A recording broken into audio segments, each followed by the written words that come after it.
Bonjour à tous, nouveau live de Morale de l'Histoire ce soir. Bienvenue à ceux qui assistent à ce live. Je sais qu'il y a une grosse concurrence ce soir puisqu'il y a aussi un match de foot. Alors le sujet, vous avez raison de rester sur ce live. Le sujet c'est quoi? C'est la Rome antique et la naissance du populisme. Alors ça, si c'est pas un sujet d'actualité, je ne sais pas quel autre sujet on pourrait évoquer ce soir. Mon invité que vous allez découvrir dans un instant est Raphaël Dohan. Il est historien de l'Antiquité et auteur de Quand Rome inventait le populisme. Voilà. Donc qu'est-ce que c'est que le populisme? Quel rôle a-t-il joué dans la vie politique romaine antique et dans la chute de la République? Et pour citer le livre, le populisme est-il le bouclier des humbles contre une élite sourde à ses revendications ou le futur glaive des tyrans contre la liberté? C'est une belle question, ça, il y en a plein d'autres des belles questions. Donc on va plonger tout de suite dans la Rome antique grâce à mon invité. Générique.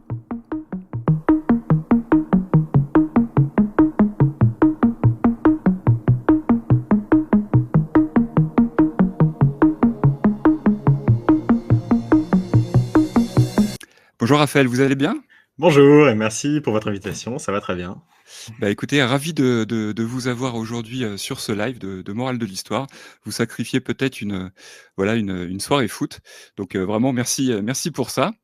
Je vais vous présenter, je vais me prêter au jeu des présentations assez rapidement. Donc vous êtes diplômé de l'École nationale supérieure et de l'ENA. Vous êtes agrégé de lettres classiques. Vous êtes également élu local adjoint, dans la petite ville ou petite, je ne sais pas, je ne la connais pas assez d'ailleurs, vous allez me dire 16 ça. 000 habitants. Voilà.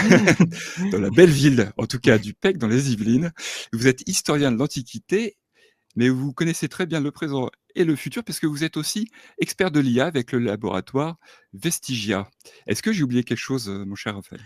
Pas vraiment, non, tout ça est correct. Tout ça est véridique Exact. et vérifié. En tout cas, j'ai trouvé Voilà. sur Wikipédia, donc s'il y a une erreur, n'hésitez pas à aller corriger vous-même. Et vous êtes également l'auteur de ce livre qui s'appelle Quand Rome inventait le populisme, donc un livre très intéressant qui va être l'objet de notre discussion aujourd'hui, et qui, bah, voilà, traite, évidemment de l'Antiquité et de la création du populisme. Voilà. Est-ce que bah, écoutez, on va passer tout de suite à l'interview si ça vous va bien, Raphaël. J'ai noté que votre démarche est quand même assez originale par rapport à d'autres historiens parce que vous hésitez pas à tisser finalement, entre le passé, l'Antiquité et effectivement la politique d'aujourd'hui, des liens très forts. J'ai noté une citation d'Edward H. Kerr: «Quand vous lisez un ouvrage historique, écoutez toujours l'écho. Si vous n'en détectez aucun, soit vous êtes sourd, soit votre historien est insipide». Ça n'est vraiment pas le cas ici. L'histoire implique de l'interprétation. Comment vous faites pour éviter de tomber dans l'anachronisme, mon cher Raphaël? Bah, c'est toujours le risque quand on s'essaye à faire des parallèles ou à tirer des réflexions à partir de l'histoire. D'un autre côté, si l'histoire n'avait aucun intérêt pour le présent et si on ne faisait de l'histoire qu'à titre purement documentaire pour savoir bon, ce qui s'est passé il y a 2000 ans, mais sans en tirer aucun enseignement pour aujourd'hui, ni aucun plaisir à savoir ce qu'était la vie et ce qu'ont été les événements des siècles passés, ça aurait quand même peu d'intérêt. Donc je pense que implicitement, tous ceux qui s'intéressent à l'histoire, ou qui font de l'histoire, ou qui lisent de l'histoire, veulent quand même en tirer quelque chose pour leur propre vie ou leur propre société. Le risque de l'anachronisme, c'est, je pense, de ne pas être conscient du fait qu'on tire des parallèles. Si le but exprès, assumé de quelqu'un qui écrit un livre d'histoire, c'est justement de faire des comparaisons, il me semble pas qu'on puisse parler d'anachronisme. De toute façon, on sait d'avance, et je le dis dans le livre, quelles sont toutes les différences et les fossés qui nous séparent de l'Antiquité. On n'a pas les mêmes conditions de vie, on n'a pas les mêmes technologies, on n'a pas les mêmes conditions sociales, on n'a pas les mêmes horizons mentaux que les hommes de l'Antiquité romaine. Mais une fois qu'on a dit ça, on peut quand même d'abord se rappeler qu'il y a, on fait tout de même partie de la même espèce humaine, que les hommes et les femmes ont des façons de penser et d'agir qui restent malgré tout communes à travers les siècles. Et qu'il y a notamment, par exemple, dans la vie politique et dans l'organisation politique des hommes, des phénomènes qui peuvent se reproduire parce que, un peu comme dans les lois physiques, il y a des configurations qui se répètent, il y a des assemblages de forces qui se ressemblent. Et donc, il me semble que non seulement on peut tirer des enseignements de ce qui s'est passé dans la Rome antique, par exemple, mais même on le doit, parce qu'en fait, pour ce qui est de la politique, je sais pas si, quand vous faites par exemple de la physique ou de la chimie, vous pouvez utiliser des expériences pour voir ce qui se produit si vous assemblez tel ou tel élément, etc. Mais quand vous faites quand vous réfléchissez à la politique, vous n'avez pas d'autre laboratoire que l'histoire pour savoir comment les hommes et les femmes se comportent devant telle ou telle situation. Et donc, on est obligé un peu de se tourner vers le passé si on veut tirer des conclusions et essayer même de prévoir un petit peu ce qui peut se passer dans l'avenir, parce que c'est tout simplement la seule matière première qu'on a pour réfléchir. Très bien. Alors écoutez, on va passer au sujet. Heu, Moi, je pense que c'est bien peut-être que vous présentiez un peu voilà, le mode de fonctionnement de la République romaine, hein, juste pour rappeler, quelques dates. La République romaine, en tout cas dans l'Antiquité, elle débute en 509, avant Jésus-Christ, elle se termine en 27 avant Jésus-Christ. Est-ce que vous pouvez revenir sur le fonctionnement justement de cette république? Oui, c'est un système politique assez bizarre, un peu étrange, parce qu'il mélange en fait des inspirations d'autres régimes. Les philosophes antiques avaient classiquement l'habitude de définir, enfin de distinguer trois types de régimes, alors avec des variantes selon les uns et les autres, mais qui sont la monarchie, quand il y a le pouvoir d'un seul, l'oligarchie, quand il y a le pouvoir d'un petit nombre, et la démocratie, quand il y a le pouvoir de l'ensemble du peuple, ou du grand nombre. Et à Rome, c'est les historiens antiques eux-mêmes qui font cette analyse-là, on a une sorte de mélange des trois. Alors, la République romaine, elle a été instaurée après une période monarchique, au tout début de l'histoire de Rome, et les Romains avaient gardé un sentiment ou une sorte de dégoût ou de panique à l'idée que la monarchie puisse un jour être réinstaurée à Rome. Et donc, ils avaient tout fait pour que leur système ressemble le moins possible à une monarchie, tout en gardant en tête que quand même, c'est comme ça qu'ils avaient été gouvernés auparavant, et donc il y a des éléments qui en sont restés. Donc on a, comme reste de la monarchie, un pouvoir, on va dire rapidement, exécutif, qui est attribué à deux magistrats qui sont les consuls. Et justement, pour ne pas que ce soit une monarchie, on a fait en sorte qu'il soit deux au lieu d'un seul, et on a fait en sorte qu'il soit renouvelé tous les ans. Donc personne, normalement, ne gouverne sur le long terme en étant à la tête de l'État dans la République romaine. Ensuite, on a des éléments d'oligarchie, donc du pouvoir d'un petit nombre, avec notamment le Sénat qui regroupe l'ensemble des Romains qui avaient exercé une magistrature et qui en fait reproduisait pour l'essentiel une élite de citoyens romains qui étaient notamment issus des familles qui, à l'origine de la République, avaient participé au Sénat et qu'on appelle les patriciens. Donc on a ce petit groupe de familles nobles à Rome qui trust les places de ce Sénat. Le Sénat n'est pas exactement une assemblée comme on peut penser à l'Assemblée nationale aujourd'hui. Il n'a pas en fait juridiquement et techniquement le pouvoir de voter les lois et de les faire approuver. Simplement, il donne des conseils, il donne des recommandations, mais il a ce qu'on appelle une autorité qui fait une autorité morale en fait, qui fait que quand il conseille ou quand il approuve une loi ou une direction pour la politique de la cité, elle est ensuite suivie en réalité. Donc ça, c'est la partie vraiment oligarchique, avec un conseil réduit en fait, de citoyens qui participent au gouvernement. Et enfin, il y a des aspects qui sont, eux, démocratiques, et ça prend la forme des assemblées. Il y a différents types d'assemblées. Alors quand on parle d'assemblées dans l'Antiquité, ce n'est pas des assemblées représentatives, comme on l'a aujourd'hui dans les démocraties modernes, avec l'Assemblée nationale ou le Parlement anglais, par exemple. Donc on n'élit pas un représentant qui va, à la place des électeurs, faire la loi. Ce sont les citoyens eux-mêmes qui se déplacent et qui vont voter eux-mêmes la loi. Simplement, à Rome, ce n'est pas tout à fait démocratique non plus. Donc, vous voyez qu'à chaque fois, dans chacune des parties du régime, il y a une sorte de mélange. Les assemblées à Rome ne sont pas, on n'a pas un vote, un citoyen, ou un citoyen, un vote. Les citoyens sont rassemblés dans des catégories. Alors, il y a plusieurs types d'assemblées, donc je ne vais pas rentrer dans tout le détail, mais la façon dont ça fonctionne, c'est que, à travers des mécanismes un peu compliqués, les citoyens les plus riches ont en fait une voix, un vote qui pèse plus lourd que les citoyens les moins riches. Donc, l'ensemble de ce système crée quelque chose qui, à la fois, implique tous les citoyens romains, en même temps ne donne pas un réel pouvoir intégral à la majorité du peuple, et notamment aux citoyens pauvres. Et la dernière chose qu'il faut ajouter pour compliquer encore les choses dans ce régime bizarre, c'est que la partie la plus populaire de la population romaine, donc on appelle la plèbe, est représentée par un magistrat en particulier, qui est un magistrat qui est vraiment une particularité de la République romaine, qui s'appelle le tribun de la plèbe. Le tribun de la plèbe est élu par un concile de la plèbe, donc une assemblée spécifique, il a un pouvoir très important, mais très négatif, c'est-à-dire qu'il a la capacité de mettre son veto devant n'importe quelle décision d'un autre magistrat. Et ça, c'est extrêmement puissant. L'idée, c'est qu'on a ce tribun qui est là pour tempérer, pour donner une sorte de contre-pouvoir à l'aristocratie, en représentant les intérêts de la plèbe et en pouvant s'opposer à une proposition qui aurait été faite par des membres de l'aristocratie. Et on pourrait penser, quand on dit ça, que tout ce système conduirait à une sorte de paralysie totale, parce que les différentes institutions se bloqueraient les unes les autres. Et curieusement, ce n'est pas ce qui s'est passé pendant l'essentiel de l'histoire de la République, puisque ce régime un peu étrange a en fait permis à Rome non seulement de se développer, mais de conquérir d'abord l'Italie, puis une grande partie de la Méditerranée antique, et de survivre et de sortir victorieuse de 3 guerres contre la plus grande autre puissance rivale de Méditerranée à cette époque-là, qui était Carthage. Et donc la République romaine, en fait, dans les faits, empiriquement, a bien fonctionné malgré l'assemblage un peu hétéroclite d'institutions qui la composaient.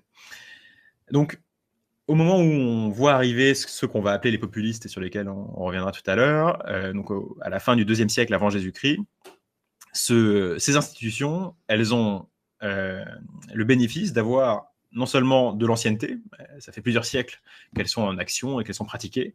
Or, les Romains attachent une grande importance à l'ancienneté et à la tradition. Et d'autre part, elles ont aussi fait la preuve de leur efficacité matérielle, puisque elles ont permis à Rome d'être devenue la superpuissance du monde antique. Donc, régime un peu étrange, mais qui, aux yeux d'observateurs comme l'écrivain grec Polybe, en fait, tire sa force du fait que justement, il est un peu dans l'entre-deux des différents régimes envisageables dans l'Antiquité. Et merci pour cette plongée dans la République. Et moi, donc là, vous avez fait le sous-texte, en tout cas le texte de l'explication de cette République. Moi, j'ai repéré une petite vidéo qui a été faite grâce à l'intelligence artificielle. On va la diffuser là, puisque c'est aussi une de vos activités, comme je le disais tout à l'heure, avec votre laboratoire. Alors, je vais lancer la vidéo. Donc, c'est une vidéo qui a été faite très récemment. Et voilà, est-ce que c'est réaliste? Est-ce que vous sentez que c'est voilà, on baignait vraiment dans cette ambiance? Alors là, on n'est plus lors de la République parce que je crois que le Colisée a été construit sous Vespasien, me semble-t-il. Mais voilà, on est quand même dans cette ambiance-là. Ça vous semble tout à fait réaliste? Alors c'est drôle. Bon là, par exemple, les costumes des légionnaires romains n'ont aucun sens. On dirait Astérix, on dirait le premier Astérix. Et là, on voit qu'il y a un peu trop de ruines dans ce que montre l'IA de l'Antiquité. Alors, ce qui est amusant, c'est que en fait, on voit une influence beaucoup des péplums en réalité dans les images que présente l'IA, mais c'est normal puisqu'elle est entraînée sur des vidéos de l'Antiquité, et comme vous le savez, on n'a pas de vidéo faite pendant l'Antiquité. C'est vrai. Forcément, tout ce qu'elle peut tirer, toutes ces données d'entraînement viennent d'images de péplum, en fait, ou de séries ou de films faits sur l'Antiquité. Après, il y a quelque chose quand même qui est assez réaliste, c'est qu'il y a beaucoup de couleurs.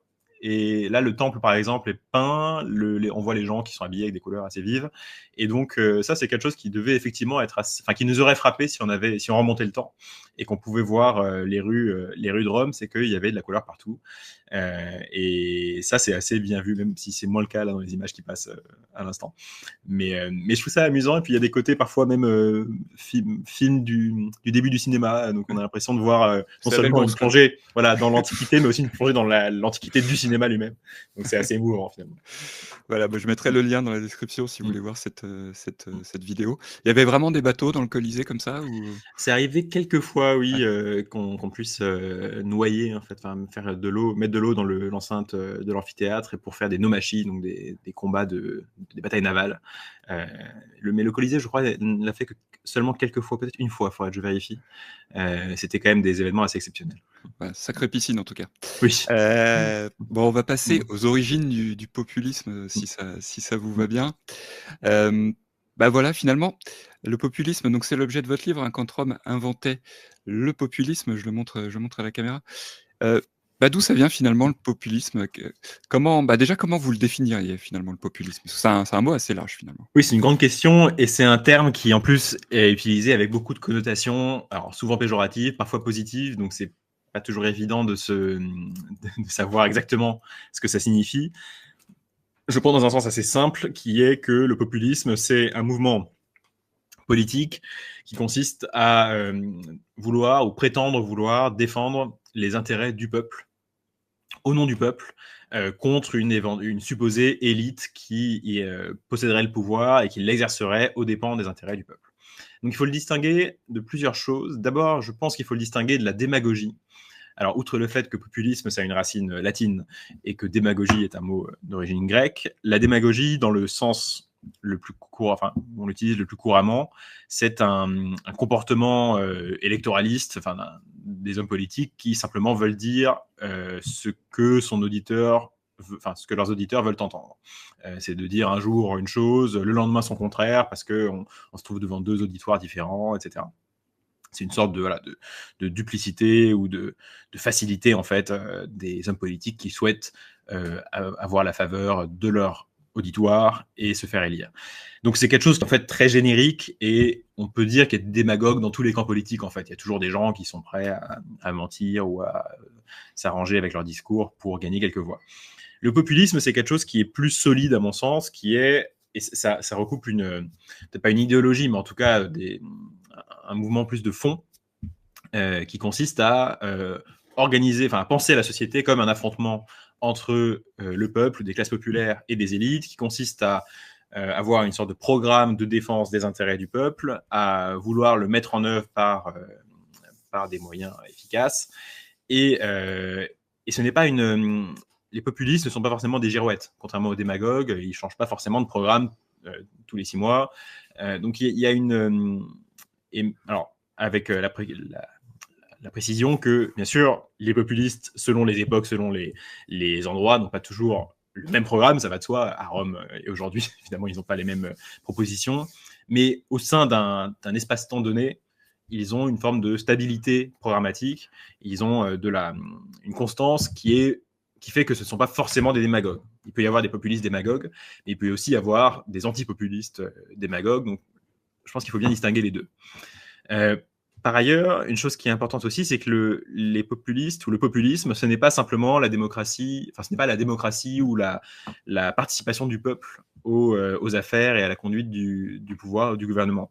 Les populistes, en général, ne souhaitent pas que le peuple participe lui-même à l'exercice du pouvoir. Ils ont plutôt tendance à dire au peuple je vais vous représenter et je vais défendre vos intérêts, moi, personnellement. Je serai votre meilleur avocat, en quelque sorte. Et donc, ce n'est pas du tout une logique de démocratie participative. Ce n'est pas l'idée de tirer au sort des citoyens pour qu'ils fassent eux-mêmes la loi. Enfin, ce genre de dispositif ou de projet. Les populistes, en fait, souvent s'incarnent dans un homme fort ou dans un parti ou un véhicule fort. Et d'ailleurs, le leader populiste, très fréquemment, en fait, vient lui-même des élites, ne vient pas forcément des classes populaires. Et donc, c'est assez souvent quelqu'un qui vient des élites et qui dit justement moi je veux, contrairement à tous les autres, vous défendre vous, et je pourrais d'autant mieux vous défendre que je viens de ces gens qui pourtant vous ont privé du pouvoir jusqu'ici. Donc le populisme, c'est à la fois un fonds, un programme de gouvernement qui prétend défendre les intérêts des classes populaires, et c'est aussi une méthode, un style presque, qui repose donc sur l'homme fort, sur le leader, et qui s'oppose donc à ces élites qui prétendent empêcher le peuple de gouverner. Et vous situez les origines de ce populisme justement pendant l'Antiquité à Rome, avec finalement la coexistence de deux mouvements. Alors c'est pas des partis, c'est ce que vous dites dans le livre. Il y a les populares, donc les populistes, je pense qu'on comprendra assez bien, et les optimates, c'est ça? C'est les deux. C'est ça. C'est une division que les Romains faisaient eux-mêmes en latin. Alors celui qui l'a le plus théorisé, c'est Cicéron, qui a plusieurs fois décrit donc cette opposition entre ce qui effectivement n'est pas des partis, au sens où personne ne prenait sa carte chez les optimates ou les populares. C'est vraiment des courants politiques. Et donc Cicéron distingue entre Alors, les optimates, ça vient du mot latin optimus, qui veut dire le meilleur. Et donc, ce sont littéralement les élites, ce sont les gens qui se définissent eux-mêmes comme étant les meilleurs, les plus aptes à gouverner, les plus moraux aussi, les plus honnêtes, les plus dignes d'être au pouvoir. Et ça se recoupe bien sûr souvent avec en fait l'aristocratie. Les populistes, donc les populares, puisque c'est comme ça qu'on peut le traduire assez naturellement, ce sont donc ceux qui disent au contraire qu'ils veulent défendre les intérêts donc du populus, le peuple en latin. Et cette opposition pour Cicéron, elle est très claire. Lui-même, il est dans le camp des optimates, donc des élites, des meilleurs, mais Cicéron est quelqu'un d'intéressant parce qu'il est aussi conscient que cette division, cette dissociation entre le peuple, les élites, entre populistes et optimates, c'est en soi quelque chose de dangereux. Enfin, que de diviser la population, de la répartir entre ces deux groupes, ça peut être dangereux, ça crée un clivage au sein de la société. Et Cicéron donc a tenté de récupérer en son nom le terme de populiste, en disant, quand il a été élu consul, qu'il serait un consul populiste, mais dans le bon sens du terme, c'est-à-dire qu'il réunirait en fait les gens qui veulent vraiment défendre le peuple, mais de manière raisonnable et de manière correcte, de manière digne, ce qui fait que pour lui, en fait, voilà, les deux pouvaient en quelque sorte s'allier ou se rejoindre. Simplement, il ne fallait pas que les mauvais populistes, en quelque sorte, prennent le pouvoir. Et donc, il avait cette conscience que, à force de s'engouffrer dans cette division entre les élites et le peuple, ça risquait de mal tourner. Et donc, il a fait cette tentative, en fait, de dépassement du clivage, on dirait ça aujourd'hui, en se réappropriant le mot de populiste, en disant qu'en fait, on peut avoir des bons populistes. Ça n'a pas très bien marché. Il a fini par, à la fin, en fait, de renoncer à cette tentative. Et donc, à la fin, sans spoiler, mais les populistes ont fini par remporter ce conflit politique. Ça s'est fini par des guerres civiles en réalité.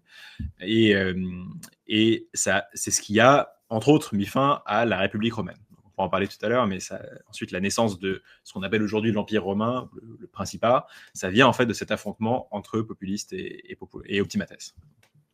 Et d'ailleurs, tout à l'heure, je disais que vous tissiez des liens entre le passé et le présent.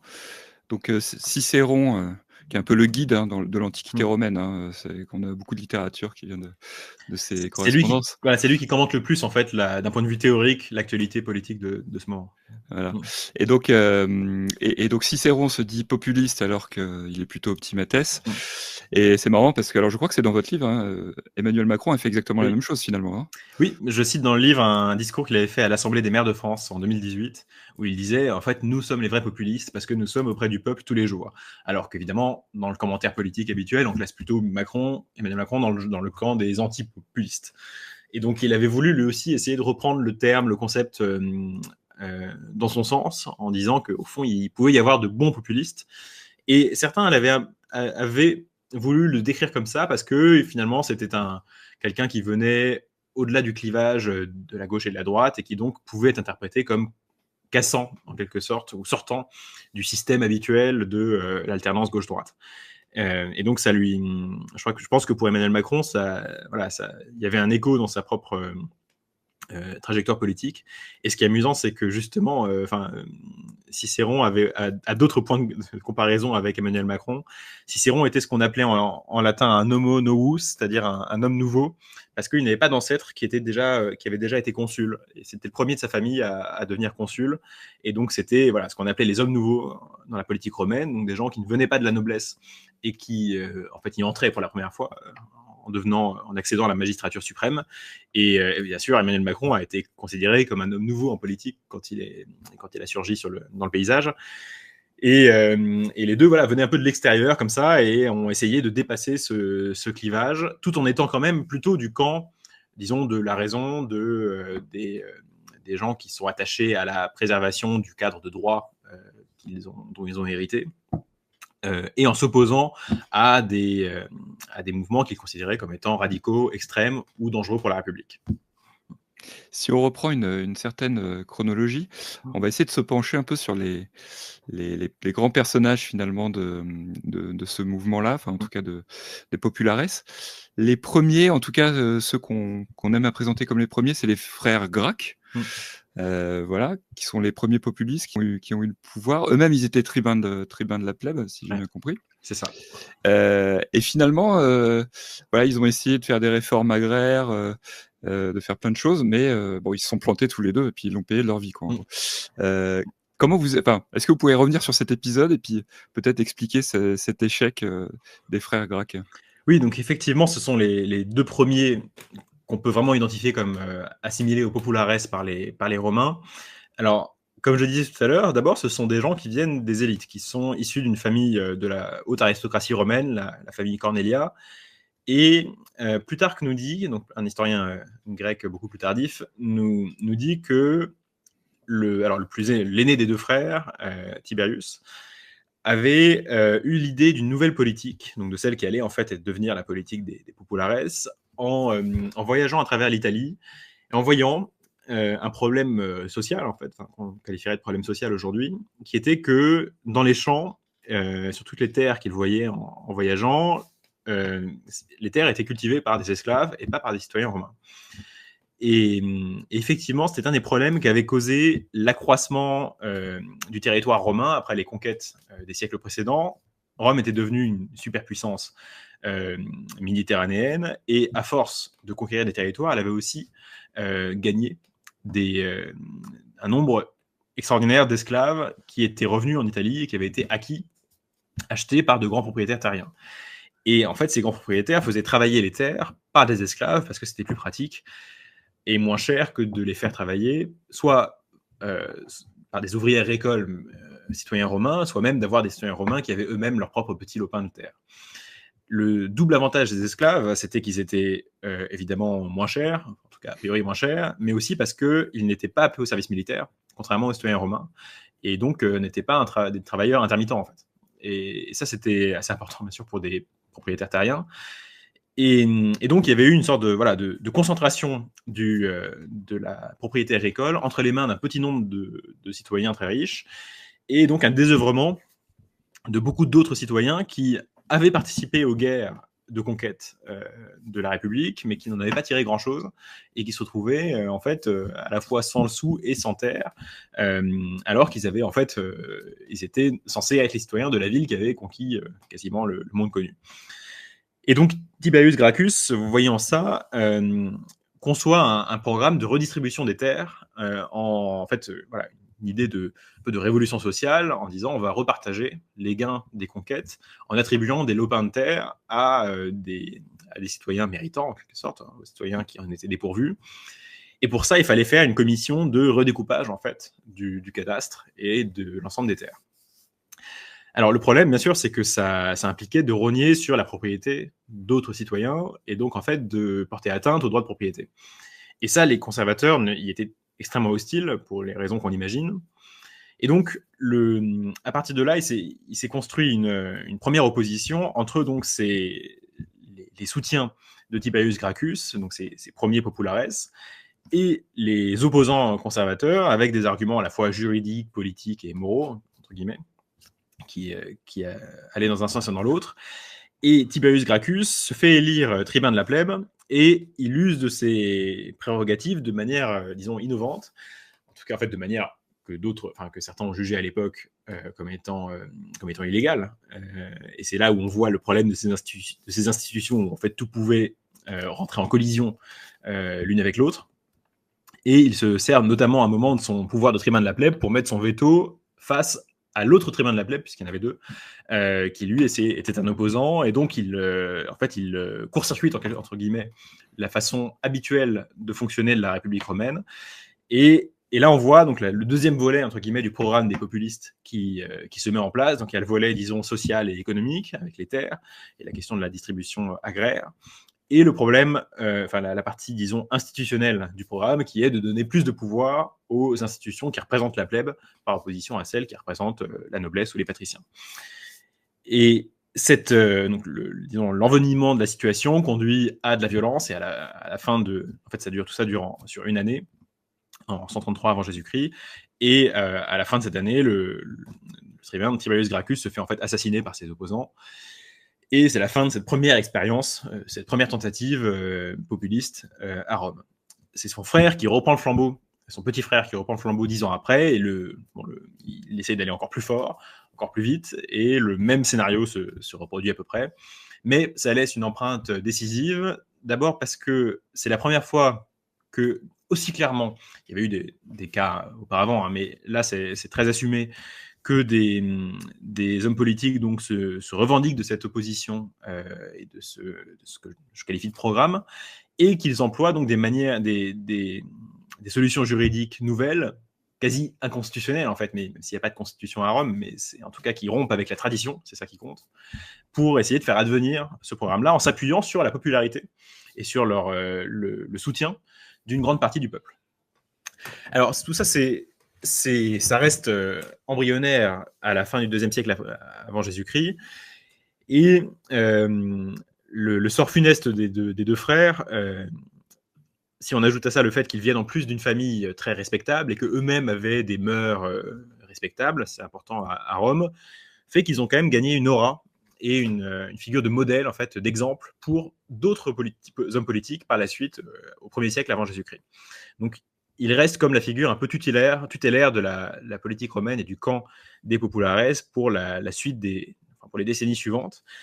Et ensuite, on voit d'autres types de figures apparaître, et notamment un type qui allait devenir extrêmement important, qui est celui du général. Parce que les deux tribuns de la plèbe, qui étaient Tiberius et Caius Gracchus, les deux frères, c'était donc ils avaient la fonction de tribun de la plèbe, et ils n'avaient pas de carrière, ils n'avaient pas en tout cas de gloire militaire particulière. Au 1er siècle, donc quelques décennies plus tard, 1er siècle avant Jésus-Christ, on voit apparaître un autre type de figure populiste qui est le soldat victorieux.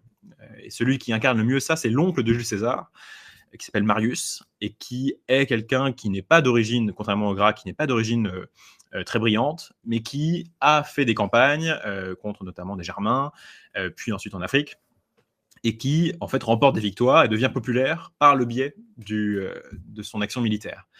Et donc c'est un tout autre type d'homme politique, et à la ferveur, disons, électorale dont bénéficiaient les Gracques, il s'ajoute la fidélité et la ferveur de soldats, en fait, et de vétérans de ces campagnes qui sont extrêmement attachés à sa personne, ça devient un leader charismatique, qui en plus joue d'une rhétorique anti-élite assez assumée, notamment dans la manière de faire la politique. Il reproche par exemple à ses adversaires d'avoir trop lu de livres, d'avoir trop appris la rhétorique grecque, par exemple, d'utiliser de ce qu'on appellerait une langue de bois, apprise auprès des orateurs grecs, et finalement de ne pas connaître la vie en dehors de leurs livres, de ne pas connaître la vie des campagnes militaires, de ne pas savoir ce que c'est que d'être un simple soldat, etc. Alors que lui-même incarne cette expérience de la vraie vie, quoi, du terrain, dirait-on aujourd'hui. Et donc c'est un autre type de rhétorique qui se déploie, mais le programme, lui, reste le même. C'est toujours l'idée de distribuer, donc mieux distribuer les terres, mieux distribuer les profits des conquêtes, et notamment justement en faveur des vétérans et des anciens légionnaires, et de donner plus de poids donc au peuple dans les institutions républicaines. Donc ça, c'est vraiment les deux types, en fait, donc le tribun, le général, d'hommes politiques populistes qui ensuite vont faire la suite des événements à la fin de la République. Et justement, donc on parle de général, est-ce que, voilà, quand on dit populares, donc si je reviens au vocable de l'époque, quel est le personnage qui représente le mieux ce populisme? Est-ce que c'est Marius? Est-ce que c'est César? Est-ce que, voilà, selon vous, quel est celui qui est en haut du podium? Il y a deux types de populistes selon qu'on considère leur bonne incarnation ou leur mauvaise incarnation. Encore une fois, il s'agit du jugement de valeur un peu anachronique, enfin, si on veut le classifier comme ça, parce que c'est amusant.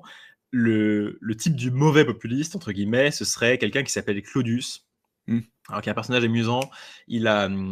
C'est quelqu'un qui, lui, vient d'une autre grande famille romaine, la famille Claudia, et qui a compris très vite que son avenir politique, ce serait justement de rejoindre en fait le camp des populistes. Et il va très loin dans son identification personnelle à la plèbe, puisque, alors que c'est un patricien, il se fait inscrire chez les plébéiens, il change même son nom de famille pour qu'il lui donne des connotations plus plébéiennes. Donc sa famille, c'est la gens Claudia en latin, avec C-L-A-U-D-I-A, et il change son nom pour que ce soit maintenant Claudius, C-L-O-D-U-S, pour que voilà, la prononciation, la connotation, la sonorité soit moins noble, soit moins aristocratique. Et il déménage aussi pour habiter dans un quartier moins huppé. Enfin, il fait tout un ensemble de changements personnels pour essayer de s'identifier avec ses soutiens populaires. Par ailleurs, c'est quelqu'un qui est connu pour être grossier, pour être vulgaire, pour avoir des mœurs de débauché, qui se fait prendre dans une affaire d'adultère où il essaye d'avoir une relation avec la femme de Jules César dans un cercle réservé aux femmes, où il se fait prendre, enfin des histoires comme ça un peu improbables. Et surtout, il est connu pour agiter la violence dans l'espace public. Il a des troupes de partisans qui se déplacent dans les rues de Rome avec des matraques ou des glaives et qui en viennent aux mains avec leurs opposants. Et donc, il fait régner en fait un climat à la fois d'excès, de grossièreté et de violence dans la vie politique romaine. Et c'était l'ennemi juré de Cicéron qui vraiment l'avait en horreur, qui trouvait que c'était le pire adversaire possible. Et donc, il y a eu toute une guerre larvée entre Cicéron et Claudius. Claudius ayant finalement péri par là où il avait péché, en quelque sorte, puisque c'est dans une rixe avec ses opposants, avec un autre homme de main du camp adverse qui s'appelle Milon, sur une voie romaine, qu'il finit par être assassiné, enfin par être tué en fait dans une bagarre. Mais on voit qu'il avait un véritable soutien assez important dans la plèbe romaine, puisque au moment de ses funérailles, après cette mort subite et violente, ses soutiens incendient la curie qui était l'endroit où se réunissait le Sénat romain. Donc, on voit quand même le degré d'excitation et de division et le climat politique de violence qui pouvait régner à Rome. À ce moment-là, c'était quelque chose qui était tout de même assez inenvisageable dans les siècles précédents, qu'on en vienne à ce genre d'excès. Donc ça, ce serait une figure de populisme, disons, voilà, d'excès et de violence et de débauche. Si on voulait le comparer à quelqu'un aujourd'hui, ce serait peut-être assez proche d'un Donald Trump dans sa version la plus caricaturale, que lui-même assume assez souvent, parce qu'il y a un peu la même chose, les mêmes affaires de mœurs, les mêmes, même avec l'histoire de la prise du Capitole, les mêmes problèmes de groupes violents autour de lui, aussi le même dégoût qu'il suscite chez ses adversaires, disons, respectables. Donc, il y a quelque chose de ça. Et aussi le fait que Donald Trump vient d'une famille, d'un milieu extrêmement privilégié, extrêmement riche, tout en défendant une Amérique beaucoup plus pauvre et beaucoup moins privilégiée. Une incarnation à Rome d'un populisme beaucoup plus à la fois honorable et intéressant, enfin en tout cas reluisant, c'est Jules César, dont vous parliez tout à l'heure, puisque César est très clairement dans le camp des populares, des populistes. Lui aussi, encore une fois, vient d'une famille aristocratique, qui est la famille Julia. Et lui, par contre, n'a jamais renoncé à son ethos, à son caractère et à son apparence d'élite. C'est quelqu'un qui est extrêmement cultivé, qui est très raffiné, qui aime la mode, qui aime bien s'habiller, bien manger, qui aime la haute littérature, les discussions intellectuelles, le bien parler. Il avait écrit un traité sur la grammaire et la stylistique latine. Donc, on est assez loin de Donald Trump. Et malgré cela, il était donc dans le camp de ceux qui voulaient défendre la plèbe. Simplement, lui ne considérait pas qu'il y avait besoin de se déguiser en plébéien pour défendre les intérêts de la plèbe. Et par ailleurs, il incarne donc à la fois le succès politique à Rome des populares, parce que il a réussi lui aussi à se constituer un soutien populaire extrêmement grand, et en plus il s'y ajoute, ça on le sait mieux, la gloire militaire, puisque la guerre des Gaules en fait est une guerre qui est quasiment faite pour appuyer ses ambitions politiques, parce que ça lui donne une gloire personnelle, et qu'en plus ça lui donne aussi des arguments juridiques pour conserver beaucoup de pouvoir, parce que tant qu'il est en fait pris dans la guerre avec les Gaulois, et ben, il exerce toujours en fait des fonctions que le Sénat peut difficilement lui refuser. La guerre des Gaules, le livre, les commentaires sur la guerre des Gaules que les latinistes connaissent bien aujourd'hui, en fait, c'est un livre qui sert à documenter sa gloire militaire pour des ambitions politiques. Alors, ça ne veut pas dire d'ailleurs, contrairement à ce qu'on dit parfois, que ce soit forcément des informations fausses, parce que après tout, ça pouvait se recouper avec d'autres informations qui venaient de ces autres officiers ou d'autres soldats en Gaule, mais simplement c'est fait évidemment pour que les Romains soient au courant de tout ce qui se passait et de tout ce qu'ils faisaient de bien dans cette guerre contre les Gaulois, qui, il faut le rappeler, étaient l'ennemi héréditaire des Romains, qui avaient déjà assiégé Rome dans sa plus haute antiquité, et qui était donc perçu comme une sorte de menace un peu latente et toujours effrayante pour les Romains, même à l'époque de César, où en fait, comme d'ailleurs la guerre des Gaules l'a prouvé, les Gaulois n'étaient plus vraiment en mesure de porter atteinte à la puissance romaine. Mais tout ça est fait pour que se construise une figure donc de leader qui finira par revenir à Rome en demandant en fait à pouvoir reprendre ses fonctions légales. Et c'est là où le camp de ses opposants au Sénat a trouvé que décidément César était devenu trop dangereux, trop influent, trop puissant, et donc entrer en rupture avec lui, enfin plutôt c'est la forcer à entrer en rupture avec le Sénat. Et c'est le fameux passage du Rubicon qui était la frontière à partir de laquelle normalement César aurait dû abandonner ses armées. Et il s'en est suivi une guerre civile qui a été remportée par César. Et ça a conduit en fait les populistes à être les seuls vainqueurs, les seuls restants du paysage politique romain. Tous ceux qui avaient essayé de s'opposer à César ont été vaincus par lui sur le champ de bataille. Et donc, César a mis en quelque sorte, pendant la période où il a régné sans partage, a mis en œuvre le programme populiste. Et donc, il y a eu beaucoup de redistribution de terres, des subventions aussi, avec des sortes des distributions de blé, voire d'argent à la plèbe, et donc des remaniements des institutions, plus une politique de grands travaux aussi, qui est assez caractéristique de ce que faisaient les populistes, et qui est toujours, qui est resté dans l'histoire assez lié aux leaders populistes. Et donc, voilà, la période de pouvoir de César est une sorte d'apogée de ce que les populistes voulaient faire et ont fait dans la politique romaine. Et tout ça, bien sûr, a pris fin avec l'assassinat de Jules César par ses derniers opposants, qui n'ont vu que ça, en fait, comme alternative ou comme solution pour s'en débarrasser. Donc on voit là que finalement les populares prennent le pas sur les optimates petit à petit. Au fond, qu'est-ce qui explique cette défaite des optimates et la fin de la République? C'est quoi? C'est finalement la République a été victime de son succès, des conquêtes de Rome, un désir de finalement de partage de la richesse plus grand? Est-ce que voilà, quelles sont les causes que vous identifiez, vous? Alors, il y a plusieurs causes. D'abord, il faut se rappeler que c'est donc pas une démocratie parlementaire au sens, comme on en connaît aujourd'hui. Donc on peut pas non plus. C'est pas comme si les populistes avaient gagné des élections et avaient renvoyé chez eux les optimates. C'est un peu plus compliqué que ça, et ça s'est quand même fini par des guerres civiles. Mais ce qui peut expliquer au moins la montée des populistes et l'incapacité de leurs opposants à les arrêter, c'est à mon sens plusieurs choses. Alors effectivement, la naissance même du populisme, c'est dû en fait, au succès de la République romaine et de ses conquêtes. Je pense que tant que la République romaine était sous la menace d'un rival et d'une puissance étrangère, en particulier Carthage, ou les puissances héritées de l'Empire d'Alexandre en Orient, les divisions internes de la société romaine avaient été mises en quelque sorte sous un couvercle, où tant qu'on doit être unis pour résister contre un ennemi extérieur, contre un adversaire extérieur, on n'a pas vraiment de raison d'étaler et d'accentuer nos différences internes. Le problème, c'est que donc à l'époque dont nous parlons, Rome n'a plus vraiment de menace extérieure. En fait, personne ne peut la renverser, personne ne peut lui porter atteinte maintenant.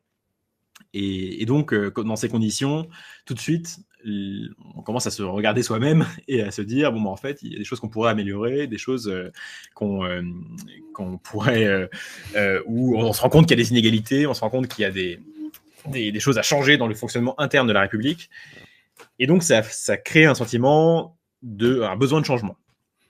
Ensuite, le principal problème politique des optimates, des opposants aux populistes, il me semble que c'est en fait le fait qu'ils incarnaient le statu quo, le conservatisme au sens propre, c'est-à-dire les gens qui ne voulaient pas changer.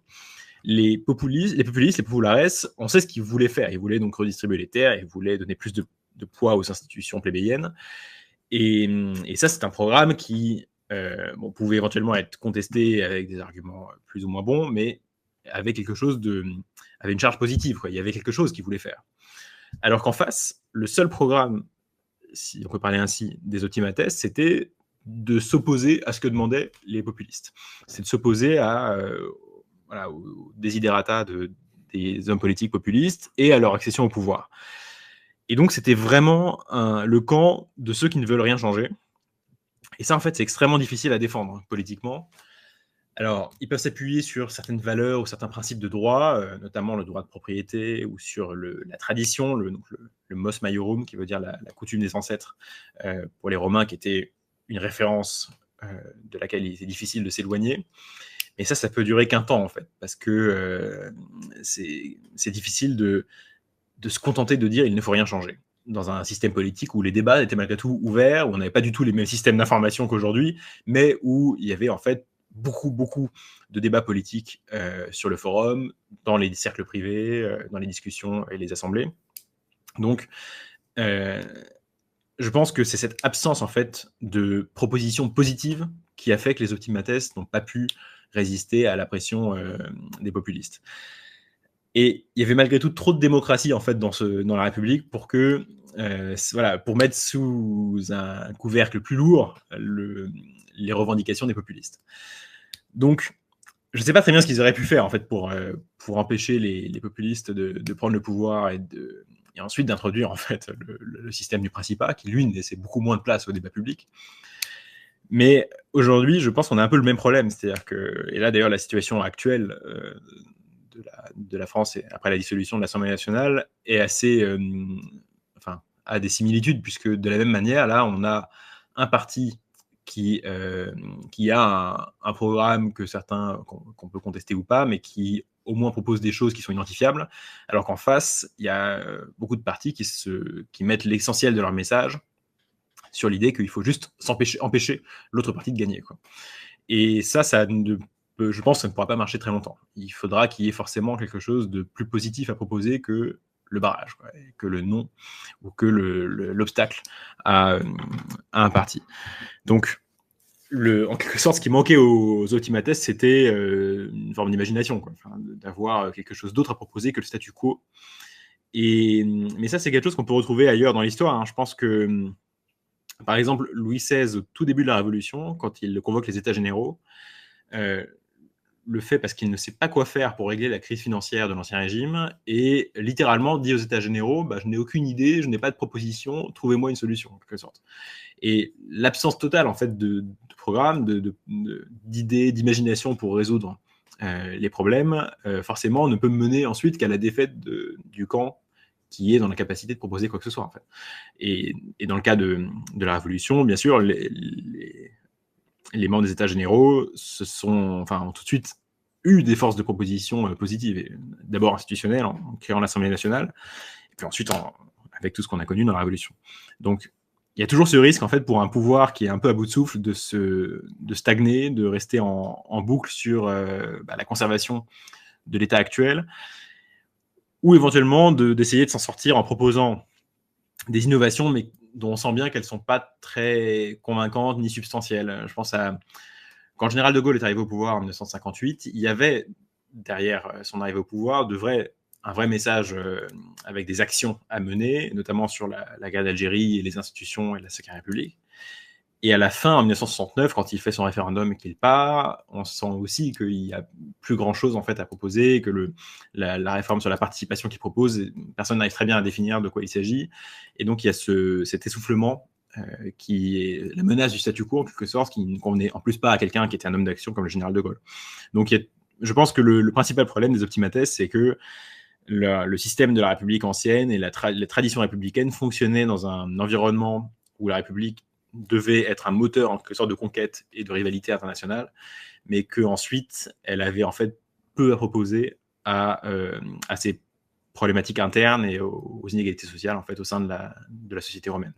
Alors on va passer à la conclusion, on va continuer. Vous avez déjà commencé à tisser le lien entre le passé et le présent. Finalement, aujourd'hui, on vit dans un régime qui est la Ve République. Est-ce ce régime n'amène pas naturellement au populisme?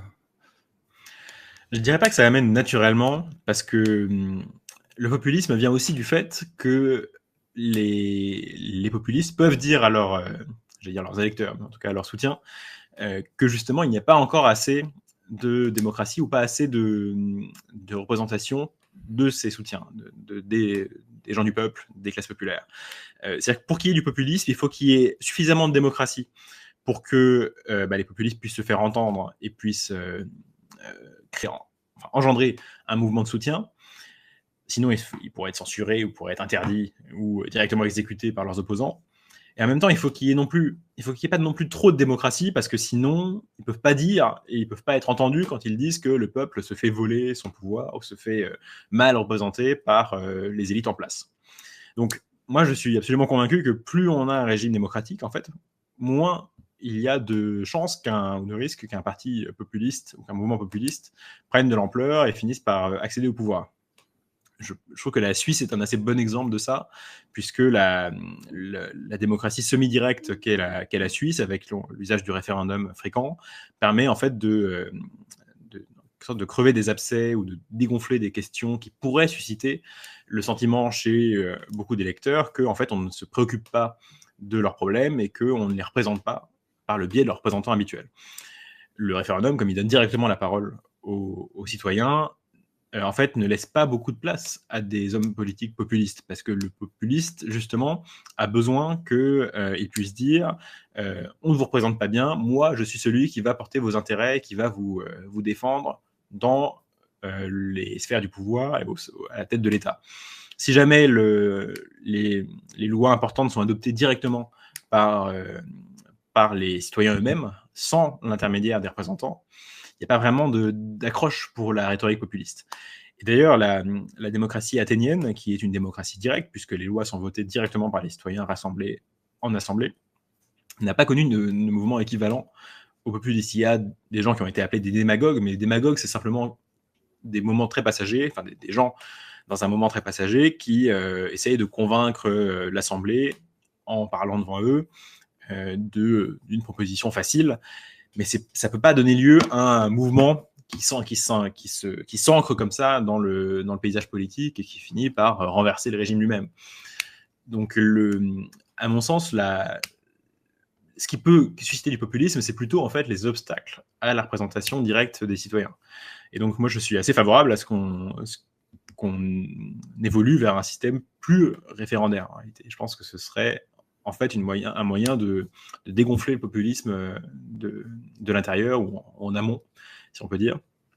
Et d'ailleurs, ça ne demanderait pas forcément un changement très important de constitution, puisque la constitution de la Ve République est déjà prévue pour pouvoir fonctionner avec un modèle référendaire.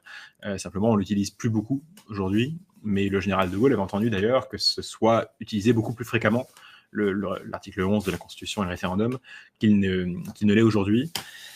Principalement parce qu'on a eu tendance à associer le référendum à un plébiscite pour ou contre la personne du chef de l'État qui lance le référendum. Mais ça, je ne pense pas du tout que ce soit une fatalité, et c'est une question de pratique et de culture politique, mais on pourrait très bien en fait dissocier les deux et considérer faire entrer dans les mœurs et dans la pratique de la Constitution l'idée que le référendum, c'est juste un moyen comme un autre de faire adopter des lois et de trancher des questions importantes pour la société. Merci beaucoup en tout cas, Raphaël. Je crois d'ailleurs que je vous invite en tout cas les spectateurs à aller voir votre édito dans le Figaro, c'est ça, à ce sujet? Oui, c'était une tribune effectivement la semaine dernière où je proposais une voie de sortie modestement à la situation actuelle par le biais de l'usage du référendum comme un outil de gouvernement, précisément, pas comme un plébiscite. Merci beaucoup, très intéressant. Voilà, je rappelle le nom du livre, donc c'est Quand Rome inventait le populisme. Il y en a d'autres, notamment une uchronie sur si Rome avait inventé la machine à vapeur, c'est bien ça? Ça s'appelle, Absolument, c'est ça, c'est sorti l'année dernière. Voilà, donc c'est aussi intéressant. L'Uchronie, c'est toujours très intéressant. Merci beaucoup, Raphaël. Merci beaucoup pour votre invitation. Écoutez, c'était vraiment un plaisir. Je vais lancer le générique de fin, et puis je vous demande juste de rester en ligne, comme ça nous prenons congé. Très bien, à bientôt alors. Merci beaucoup.